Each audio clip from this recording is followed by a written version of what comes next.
Renungan Harian Sahabat, Selasa 17 Mei 2022.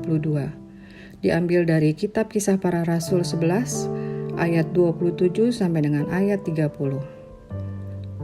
Lalu murid-murid memutuskan untuk mengumpulkan suatu sumbangan sesuai dengan kemampuan mereka masing-masing dan mengirimkannya kepada saudara-saudara yang diam di Yudea.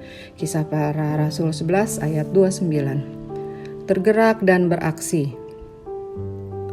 Dalam masa pandemi ada berbagai kebaikan yang dilakukan masyarakat.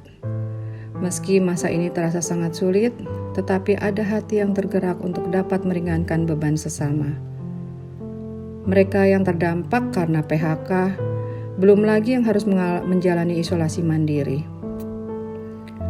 Artinya bahwa kasih dalam tindakan nyata sungguh terjadi dan berharap bahwa hal tersebut tidak berlangsung sementara. Kisah Para Rasul merupakan perjalanan para rasul yang melanjutkan karya Yesus. Mereka dikaruniai Roh Kudus tatkala ia naik ke surga. Dengan karunia itulah mereka memberitakan Injil ke berbagai tempat. Dari hasil pekabaran Injil maka tumbuhlah jemaat-jemaat. Jemaat perdana yang bertumbuh mengalami masa yang berat, yakni penganiayaan. Meskipun demikian, Injil diberitakan ke wilayah yang lebih luas. Adapun Barnabas dan Saulus berkunjung ke Antiokhia. Mereka mendengar tentang pertumbuhan jemaat di sana dan berharap dapat melakukan pelayanan. Dalam perkunjungannya, mereka bertemu dengan Agabus yang membuatkan terjadi kelaparan. Respon mereka yakni ketegerakan hati untuk mengumpulkan sumbangan yang akan dikirimkan ke Yudea.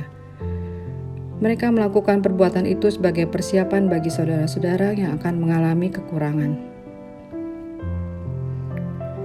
Yang dapat kita pelajari yakni keputusan untuk membantu disesuaikan dengan kemampuan masing-masing. Tindakan yang dilakukan para murid sebagai bentuk kepedulian dan saling memperhatikan satu sama lain. Dan hal ini merupakan ciri khas jemaat perdana. Kekhasan inilah yang mesti dirawat dalam kehidupan mereka yang senantiasa mengalami cinta kasih Allah. Pertanyaannya, 1. Apakah yang membuat saudara tergerak untuk membantu mereka yang mengalami kesulitan? Dan yang kedua, adakah hambatan ketika menolong orang lain yang mengalami kesulitan? Mari kita berdoa. Ya Allah, gerakanlah hati dan tolonglah dalam setiap aksi kami untuk menopang mereka yang mengalami kesulitan.